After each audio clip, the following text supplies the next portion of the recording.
Hello दोस्तों, मैं अंकुर शुक्ला एक बार फिर से आपका स्वागत करता हूं एक खूबसूरत से प्लेटफॉर्म जिसका नाम है ज्ञान केमिस्ट्री का, जहां पे आपको एक बार फिर से आप जैसे देख रहे हैं कि लगातार हम आपके लिए ऑफलाइन के साथ साथ ऑनलाइन भी मेहनत कर रहे हैं। तो इससे मैं आपसे भी कहीं ना कहीं एक आशा ये उम्मीद रखता हूं कि आप भी इस वीडियो को, इस चैनल को, जितना भी जो भी प्लेटफॉर्म में जो भी मटेरियल आपको मैं दे रहा हूं, ज्यादा से ज्यादा इसको आप शेयर करेंगे। ठीक है, बाकी आपको जो भी मटेरियल कुछ नया चाहिए, कुछ आपको लगता है कि हाँ ये टॉपिक हमें चाहिए, वो आप मुझे कमेंट में मैसेज करेंगे, उसको अगले नेक्स्ट वीडियो में जरूर सुधार करूंगा। ठीक है, तो आज के वीडियो में हम क्या पढ़ने वाले हैं, हमारा जो लेक्चर नंबर 3 आज का होगा, विद्युत धारा का चुंबकीय प्रभाव वाला जो चैप्टर हम पढ़ रहे हैं, magnetic effect due to electric current वाला, उसको आज हम थोड़ा सा और आगे बढ़ाएंगे, इसमें थोड़ी सी और चीजें पढ़ेंगे आज के लेक्चर में। तो आज मैं आपको एक बार फिर से बता रहा हूं कि जिस प्रकार किसी चुंबक के चारों ओर एक चुंबकीय क्षेत्र उत्पन्न होता है, जिस प्रकार हम देखते हैं कि जब चुंबक रखा जाता है तो चुंबक के चारों ओर क्या होता है, एक चुंबकीय क्षेत्र होता है। उस चुंबक के पास तक कोई चीज तुम लेके जाओगे, लोहे का उपकरण, तो चुंबक क्या करता था, उसको खींच लेता था। खींच इसलिए लेता था क्योंकि चुंबक के चारों ओर एक क्षेत्र बना हुआ है, उस क्षेत्र का अपना अलग अलग रेंज है। कोई कहे कि सर किसका रेंज कितना हो सकता है, तो ये डिपेंड करता है चुंबक पे, ये डिपेंड करता है मटेरियल पे, कितना भारी, कितना बड़ा, कितना छोटा। ठीक है, वो उस पर डिपेंड करता है। इसकी कोई वैल्यू फिक्स नहीं होती कि क्या सर कोई इतनी दूर से खींच सकता है, कोई वैल्यू नहीं। आपको क्या करना है, आप इसका प्रैक्टिकल स्वयं घर पे कर सकते हो। एक चुंबक को लेना है, एक लोहे का उपकरण लेना है, और चुंबक को क्या करना है, बीच में सेंटर पे रख करके कहीं पे भी आप रख के एक लोहे का उपकरण उसके पास लेके जाओ, हल्का हल्का पास लेके जाते जाओ। जब एक ऐसी कंडीशन आ जाए कि लोहे को पास ले जाने के बाद आपको कुछ उसमें ना टच करना पड़े, आपको कोई बाहर से बल ना लगाना पड़े, वो आपसे आप उसकी ओर थोड़ा सा होता है ना कि बिना आपको टच किए कुछ देर बाद हल्का हल्का उसमें थोड़ा थोड़ा होने लगता है, कुछ थोड़ा सा और पास लेके जाओ तो बहुत तेज से खींच लेता है। मतलब ऐसी कंडीशन कि जब चुंबक के पास लोहे में आपके द्वारा कोई बल ना लगाया जाए। अभी आप बल लगा रहे हो, तो आप हाथ से लेके जा रहे हो, आप बल लगा रहे हो कि नहीं लगा रहे हो। जब आपके द्वारा कोई बल न लगाया जाए और लोहा चुंबक की ओर खींचा चला जाए, तो आप ये जान लो कि बस भैया हम किसके क्षेत्र में आ गए हैं, चुंबक के क्षेत्र। मतलब किस क्षेत्र, इस क्षेत्र को क्या बोलेंगे, चुंबकीय क्षेत्र। यहाँ पे यही चीज है। उसके बाद आप आगे क्या समझेंगे, चुंबक, ये तो आपने कर लिया। तो यहाँ पे एक चीज और भी निकल के है कि जैसे चुंबक के चारों ओर चुंबकीय क्षेत्र, उसी तरह किसी भी उपकरण में आप जब जब विद्युत धारा का प्रवाह उत्पन्न कराओगे, जब जब आप विद्युत धारा उसमें प्रवाहित कराओगे, तो उसके चारों ओर भी चुंबकीय क्षेत्र उत्पन्न होगा। इसको किस वैज्ञानिक ने बहुत अच्छे से डिफाइन किया है, जिसका नाम है ऑरस्टेड। ठीक है, तो उसके बारे में आज हम अच्छे से लिखेंगे। तो हेडिंग बना लेना, धारा के चुंबकीय प्रभाव, धारा के चुंबकीय प्रभाव को प्रदर्शित करने के लिए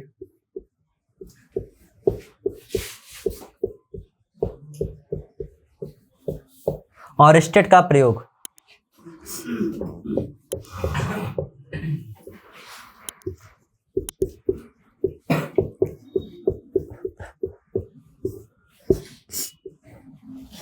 विद्युत धारा के चुंबकीय प्रभाव को प्रदर्शित करने के लिए किसका प्रयोग, ऑरस्टेड। इस पे लिखना, इस प्रयोग में लिखना सर्वप्रथम ऑरस्टेड ने प्रयोगों के आधार पर यह पता लगाया, जब किसी चालक में विद्युत धारा प्रवाहित की जाती है तो उसके चारों ओर चुंबकीय क्षेत्र उत्पन्न हो जाता है। धारावाही चालक के कारण उत्पन्न चुंबकीय क्षेत्र का पैटर्न इसके आकार पर निर्भर करता है। वही चीजें हैं, देखो इस चीजों को मतलब ये चीज मैं आपको पहले भी बता चुका हूं कि ऑरस्टेड साहब ने किया क्या था। एक बार फिर से बता दे रहा हूं कि वो अपने लैब में, लेबोरेटरी में क्या कर रहे थे, एक टेबल में एक्सपेरिमेंट कर रहे थे। उस टेबल में एक्सपेरिमेंट से उन्होंने क्या देखा कि कंपास में कुछ ना कुछ डिफ्लेक्शन हो रहा था। कब डिफ्लेक्शन हो रहा था, जब वो कंपास टेबल में रखा हुआ था, टेबल में ही एक तार में क्या प्रवाहित करा रहे थे, विद्युत धारा। ठीक है, वहीं से उन्होंने क्या एक्सपेरिमेंट निकाला कि जब अब ये पॉइंट मैं पूरा नहीं लिखाऊंगा कि कंपास में डिफ्लेक्शन हुआ, ये सब आपको मैंने कई बार बता दिया है। मैंने थोड़ा सा उसको एक्सप्लेन करके लिखा दिया कि ऑरस्टेड ने सर्वप्रथम कौन पता लगाया था। इस चीज के बारे में आपसे पूछा जा सकता है कि सबसे पहले किसने पता लगाया, तो आप क्या लिखोगे, ऑरस्टेड नाम के। ये समझ में आया, ठीक है। हाँ, अब एक शब्द यहाँ पे आया कि जैसे मान लो आपने जो तार लिया है, जैसे आपने तार लिया है, ये पैटर्न का मतलब यहाँ पे कहा जा रहा है ना कि धारावाही चालक के कारण उत्पन्न चुंबकीय क्षेत्र का पैटर्न। अब जैसे मान लो कोई गोल है, कोई चौकोर है, कोई लंबी तार में है, मतलब अलग अलग पैटर्न में होगा कि नहीं होगा। पैटर्न का मतलब अलग अलग आकार का होगा कि नहीं होगा। तो जिस प्रकार का पैटर्न होगा उसके चारों ओर उसी आकार का हमारा क्या होगा, चुंबकीय क्षेत्र भी होगा। अब जरूरी थोड़ी ना, जैसे कोई चौकोर ले लिए, कोई गोलाकार ले लिए, कोई एक एकदम सीधे है, तो तीनों का पैटर्न अलग अलग है कि नहीं है? तो तीनों के चारों ओर जो चुंबकीय क्षेत्र का जो आकार भी होगा वो भी क्या होगा? अलग अलग होगा। ठीक है, होगा तीनों के चारों, मतलब होगा तो तीनों के चारों ओर चुंबकीय क्षेत्र, लेकिन इसका पैटर्न अलग है, इसका पैटर्न अलग है, इसका अलग है, तो क्या होगा कि इनका जो आकार बनेगा चुंबकीय क्षेत्र का, जहां तक प्रभाव जो जाएगा वो अलग अलग होगा। ठीक है ना भाई? मान लो इसका यहीं तक गया, ये वाले का आकार है इसका यहां तक गया, इसका और थोड़ा दूर तक गया, तो कुछ ना कुछ आकार में भिन्नता आएगी कि नहीं आएगी? क्यों आएगी? क्योंकि इनका पैटर्न क्या आपस में अलग अलग है। ठीक है, ये समझ में आया पॉइंट? आगे चलते हैं। चलो अब मेन हम लोग पढ़ेंगे, यहाँ पे हेडिंग बनाना विद्युत चुंबक। आज एक काम करना आप लोग, ठीक है ना, आज घर पे जाना है आप लोग को, चुंबक ढूंढना है कहीं ना कहीं से, ठीक है ना। और चुंबक ढूंढने के बाद क्या करना है, आपको एक एक्सपेरिमेंट करना है। एक्सपेरिमेंट क्या करना है? 2 चुंबक को लेना है, एक चुंबक नहीं 2 चुंबक को लेना है। वही नॉर्थ और साउथ वाले कंडीशन आपको करनी है। हाँ ठीक है ना, ये कंडीशन आप लोग घर में करके एक बार अपने आप को सेटिस्फैक्शन लेना कि हाँ हमने भी प्रैक्टिकल किया। करना क्या है, मान लो 2 चुंबक आप लिए हो, मैंने आपको उस दिन की क्लास में बताया था कि चुंबक में कितने पोल होते हैं? 2, नॉर्थ साउथ। आप जब क्या करोगे, जब दोनों चुंबक को आप ऐसे टच करोगे तो क्या होगा? टच हो जाएगा। मान लो टच हो गया, उसके बाद क्या करना है? दोनों चुंबक को अलग करना है। अलग करने के बाद इस साइड वाला चुंबक को क्या करना है? इसे पलट देना है। जब आप घुमाओगे तो जैसे अब ये घूम गया, तो घूमने से साउथ इधर आ गया और नॉर्थ किधर चला गया? उस साइड चला गया। और आपको मैंने पढ़ाया है, आपको मैंने उस दिन इसका गुण भी लिखाया है, ध्रुव का गुण में क्या लिखा है कि जब जब हमारे ध्रुव समान होते हैं एक दूसरे को ये क्या करते हैं? प्रतिकर्षित करते हैं। प्रतिकर्षित मतलब दूर भगाते हैं। और जब यही ध्रुव सेम हो जाए, सॉरी असमान हो जाए, मतलब अलग अलग, यहाँ जैसे कि नॉर्थ साउथ और आगे भी क्या हो? नॉर्थ साउथ, देखो दोनों अलग अलग हैं, तो ये एक दूसरे को क्या करेंगे? आकर्षित करेंगे।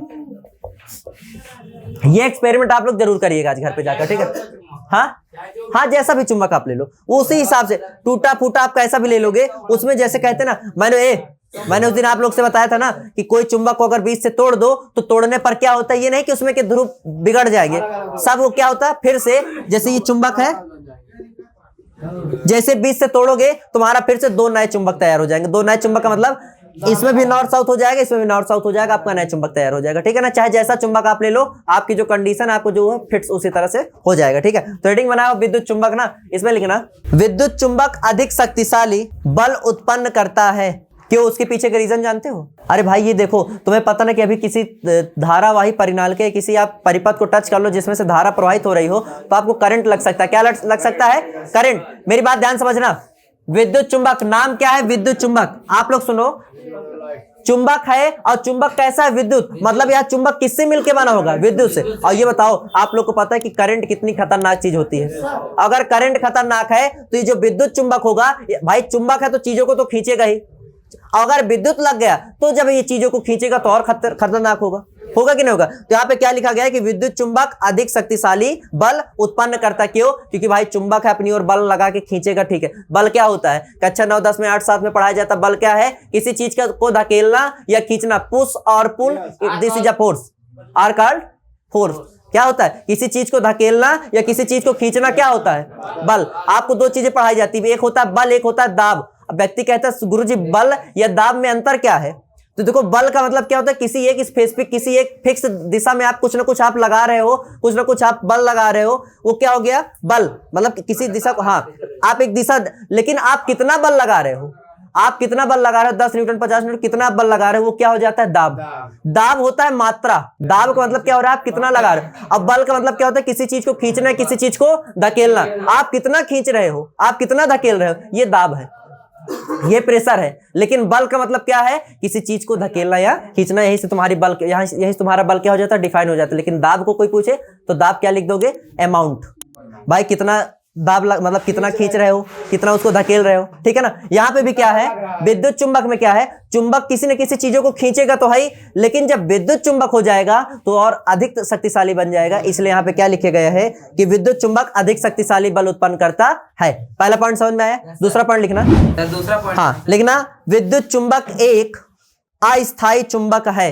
अस्थायी चुंबक इसलिए है क्योंकि बताओ, विद्युत चुंबक का नाम क्या है? विद्युत चुंबक। अब वो नाम विद्युत चुंबक क्यों पड़ा? क्योंकि चुंबक में तुमने क्या प्रवाहित की? विद्युत। अभी तुम विद्युत धारा प्रवाहित करना बंद कर दो तो क्या उसका अस्तित्व विद्युत चुंबक वाला रह जाएगा? वो खाली क्या नॉर्मल बचेगा? चुंबक। उसको तुमने विद्युत चुंबक क्यों कहा? क्योंकि तुमने उसमें क्या प्रवाहित की? विद्युत धारा। क्या परमानेंट तुम विद्युत धारा प्रवाहित कर सकते हो? नहीं। एक टाइम ऐसा आएगा कि तुम विद्युत धारा प्रवाहित करना बंद कर दोगे, और वहीं पे जब विद्युत धारा प्रवाहित करना बंद कर दोगे तो चुंबक विद्युत चुंबक नहीं रह जाएगा, क्या रह जाएगा? एक नॉर्मल सा चुंबक। तो इसलिए इसको लिखा जाता है कि यह एक अस्थायी, भाई स्थायी नहीं है, परमानेंट नहीं है। तुम चुंबक में कुछ करो चाहे ना करो, वो चुंबक परमानेंट रहेगा, वो स्थायी है। लेकिन विद्युत चुंबक परमानेंट नहीं है। क्यों? क्योंकि वो तब तक है विद्युत चुंबक कहलाएगा जब तक उसमें क्या प्रवाहित की जाएगी? विद्युत धारा। समझ में आए ये पॉइंट? इसमें थोड़ा सा आगे लिखना, यही लिख लो जो मैंने बोला, ठीक है ना। इसमें चुंबकत्व केवल धारा प्रवाहित होने तक ही रहता है। समझे बात को? क्या कहा गया कि भैया विद्युत चुंबक का अस्तित्व अस्थायी होता है। अस्थायी क्यों होता है? क्योंकि इसमें जब तक आप चाहोगे तब तक आप इसको चालू बंद भी कर सकते हो। चालू बंद, चालू बंद, चालू बंद। आप चालू करो, बंद कर दो, चालू कर दो, बंद कर दो। हाँ ठीक है। लेकिन हाँ, आप ये जान लो कि ये जो बल होता है, इसके अंदर लगने वाला जो बल होता है वो सबसे अधिक, मतलब सबसे क्या, जिसे देखा जाए तो अत्यधिक शक्तिशाली बल प्रदर्शित करता है। ये पॉइंट बहुत इंपॉर्टेंट है। और इसका अस्तित्व तभी तक है जब तक आप इसमें विद्युत धारा प्रवाहित कराओगे। तो विद्युत चुंबक समझ में आया? ये बहुत पूछा जाता है। इसकी सुनो, डायरेक्ट परिभाषा आपके परीक्षा में आ सकती है 4 नंबर का, कि डिफाइन इलेक्ट्रोमैग्नेट या विद्युत चुंबक को परिभाषित कीजिए। अंग्रेजी में बोलते हैं इलेक्ट्रोमैग्नेट, विद्युत। हाँ, आपको बस इतना लिख देना है। दोनों पॉइंट को मिक्स करके लिख देना, चाहे अलग अलग करके लिख देना। जैसे मैंने लिखवाया आप इसी तरह डायरेक्ट लिख सकते हो, आप इसको मिक्स करके भी लिख सकते हो। क्या लिख दोगे कि भैया जब जब चुंबक में विद्युत धारा प्रवाहित करते हैं तो आप विद्युत चुंबक का रूप ले लेता है। यह एक अस्थायी चुंबक होता है। क्यों? क्योंकि जब तक इसमें विद्युत धारा प्रवाहित की जाएगी तब तक इसका अस्तित्व रहेगा। आप विद्युत धारा प्रवाहित करना बंद कर दिए, वहीं से इसका अस्तित्व खत्म। यह एक अत्यधिक शक्तिशाली बल उत्पन्न करता है। विद्युत चुंबक समझ में आया? और स्टेट का प्रयोग समझ में आया? अच्छा देखो, एक चीज देखा जाए ना, तो हमारे वैज्ञानिकों ने, देखो हमें ये नहीं है कि आपके घर में कोई भी उपकरण या आपके घर में जो रेगुलर के कार्य हो रहे हैं, हम अगर आपको बताएं तो घर में प्रतिदिन दिनचर्या के जितने भी कार्य हो रहे हैं सब में साइंस छिपी है। घर में आप अगर ढूंढने निकल पड़ो, आप घर में एक चीज पर नोटिस करना शुरू कर दो तो आपको क्या दिखेगा कि इसमें भी साइंस है जो हमें पढ़ाई गई है, इसमें भी साइंस है जो हमें आगे पढ़ाई जाएगी। लेकिन अगर देखा जाए तो आज की डेट में कोई भी व्यक्ति साइंस के हिसाब से कार्य नहीं कर रहा है। हाँ, अब नहीं, अब जैसे मान लो आपके घर में कोई विद्युत उपकरण बनाने वाला आता है, आपके घर में कोई आता है, अब आप सोचो कि पढ़ाई के हिसाब से वो किताब खोल के कहे कि भाई ऑरिस्टन ने ऐसा कहा है, ऐसा बिल्कुल नहीं। होती वही सारी चीजें हैं जो यहाँ पे पढ़ाई जाती है ना, कि मान लो घर में श्रेणी क्रम जोड़ना है कि समांतर श्रेणी में तार को जोड़ना है, विद्युत धारा किस हिसाब से प्रवाहित करना, फ्यूज का काम क्या होता है, सब पढ़ाया जाता है। वो चीज वो भी जानते हैं, लेकिन वहां पे अपनी किताब लेके नहीं आते। वहां पे क्या लेके आते हैं? पेचकस और प्लास लेके आते हैं। उनको सब पता रहता है कि हाँ भाई यहाँ पे, और वो कहीं ना कहीं ये नहीं कि किसी किताब को पढ़ के बना रहे हैं। उनके पिताजी बना रहे थे। पिताजी क्या बना रहे थे? जैसे तुम्हें लोग हो, एक बार क्या हुआ, घर में शाम को मैं बैठा था तो अचानक से मेरे दिमाग में आया कि यार चलो कुछ बनाते हैं, खाते हैं। तो मैं क्या किया, आटा जो नहीं, आटा को सानने के बाद उसको छोटे छोटे गोले, मतलब छोटा छोटा गोला करके काटने के बाद उसको आटे को इस प्रकार का आकार दिया जैसे वो नहीं होता माइक्रोनी पास्ता टाइप का नहीं होता, वो वैसे उसको आकार दिया। उसके बाद जैसे पास्ता बनता है ना, उसी तरह उस आटे को क्या किया, पानी में कुछ देर तक उबाला। हाँ, उबालने के बाद क्या, जब वो थोड़ा सा बढ़िया उबल गया अच्छे से, तो उसके बाद क्या किया, उसको एक कढ़ाई में जीरा तेल डाल के बड़े फ्राई किया, उसमें डाला टमाटर प्याज वगैरह सब डाल के, सॉस चटनी डाल के जब उसको खाएं तो वास्तव में जो घर में पास्ता माइक्रोनी बनती है उससे दुगना अच्छा था। लेकिन मैटर ये हो गया कि भाई उसको तो पास्ता बोल दिए, इसको माइक्रोनी बोल दी, जो मैंने बनाया इसको क्या बोले, ले घर में खवाड़न घर वाले कहा है बना, ये भाई पता नहीं, नाम नहीं पता ना। लेकिन अभी ये बताओ, बिना जाने पहचाने, पहली बार जब नहीं, बिना जाने पहचाने मैंने बनाया, अच्छा बन गया, हमने उसको नाम मान लो भविष्य में दे दिया कुछ ना कुछ, ठीक है ना। अभी वो अच्छा ना बनता तो वही चीज पब्लिश ना होती, वही चीज घर वाले ना जानते। यहाँ पे भी यही चीज होता है। पहले जो घरों की, जैसे मान लो तुम्हारे पापा है, मान लो मिस्त्रियाना का काम करते, शुरू में जब वो फर्स्ट टाइम किए होंगे, जिनसे आज 10 लोग सीखे बैठे हैं, उनको भी नहीं पता था। उन्होंने अचानक से बाजा उजा खोला, एक तार सेट की, और तार सेट करते उसमें छैया बजने लगा। ले उन्होंने यहाँ से क्या बता दिया कि भाई जब जब ये तार टच करेंगे तब तब ऐसा होगा। वहीं से अब उनके बच्चे, उन बच्चों के बच्चे सब सीखते चले आए, आज की डेट में वही पब्लिश हो गया। यही होता था पहले, ठीक है ना। जो घरों में लाइट बनाने आते वो भी कहीं ना कहीं किसी न किसी से सीख के आते हैं। ये बताओ, मैं हूं 4 साल 5 साल पहले स्वयं पढ़ता था, पढ़ाने का कोई वो नहीं था, लेकिन अचानक से 2-4 बच्चे मेरे पास आए, बोले भैया थोड़ा सा फीस उस कमाओ में बहुत ज्यादा दिक्कत चल रहा है, फीस उसका अगर कुछ मैटर, अगर आप थोड़ा सा कोचिंग शुरू कर देते कुछ कम पैसे में तो आपसे हम पढ़ लेते, क्योंकि मैं उस टाइम पे थोड़ा सा इंटेलिजेंट था। तो मैंने पढ़ाना शुरू कर दिया। शुरू शुरू में बहुत दिक्कत होती थी, हाँ शुरू शुरू में बहुत दिक्कत, हाँ शुरू शुरू में बहुत दिक्कत होती थी पढ़ाने में, लेकिन धीरे धीरे देखते देखते आज मुझे इतना पता है कि मैं 5 से 6 हजार बच्चों को अपने संपर्क में पढ़ा चुका। कई विद्यालयों में पढ़ाया, विद्यालय पढ़ाने का मतलब है कम से कम 800-900 बच्चे एक एक विद्यालय से, 5 से 6 हजार बच्चे मेरे संपर्क में पढ़ चुके, और लगभग उसमें से 100 से 50 लड़के ऐसे निकल के आए हैं जो आज पढ़ा रहे हैं। तो आखिर मैंने कहीं ना कहीं से खुराफात किया, बढ़िया चल गया, और आज भी बच्चे क्या कर रहे हैं, मेरे को देख के कहीं ना कहीं कर रहे हैं ना, इसलिए अपना रोल मॉडल मान। हाँ तो ठीक है, आज के जो वीडियो हमारा था, हमारा खाली इतना ही का वो था कि आपको हम ऑरेस्टेट का प्रयोग और चुंबकी विद्युत चुंबक के बारे में अच्छे समझा दें। आगे जो नेक्स्ट हमारा लेक्चर या नेक्स्ट वीडियो आएगी उसमें हम आपको फ्लेमिंग के बाएं हाथ का नियम अच्छे से बताएंगे, फ्लेमिंग के बारे में, मतलब जितने भी नियम इसमें दिए गए हैं नियम के बारे में बताएंगे। तो अगर हाँ एक चीज और, अगर आपको वीडियो पसंद आ रही हो तो यार ज्यादा से ज्यादा इसको शेयर करो, इतना ज्यादा शेयर करो कि हाँ पूरे यूट्यूब में खाली क्या दिखना चाहिए, अंकुर शुक्ला सर दिखने चाहिए, ठीक है ना। हाँ और सब्सक्राइब वगैरह तो आप कर ही दोगे। हाँ ज्यादा से ज्यादा कोशिश ये करो कि वीडियो को स्किप मत कीजिए, वीडियो को पूरा शुरू से लेकर लास्ट तक देखिए, क्योंकि बीच बीच में बहुत खतरनाक बात आपको बोल देता हूँ, जिस बात को सुन करके आपके अंदर एक जोश, एक मोटिवेशन पैदा हो सकता है, जिससे आप आने वाले बोर्ड एग्जाम में तोड़ दोगे, फोड़ दोगे। ठीक है, तो चलो मिलते हैं नेक्स्ट वीडियो में, तब तक के लिए जय हिंद, जय Bharat, thank you, have a nice day.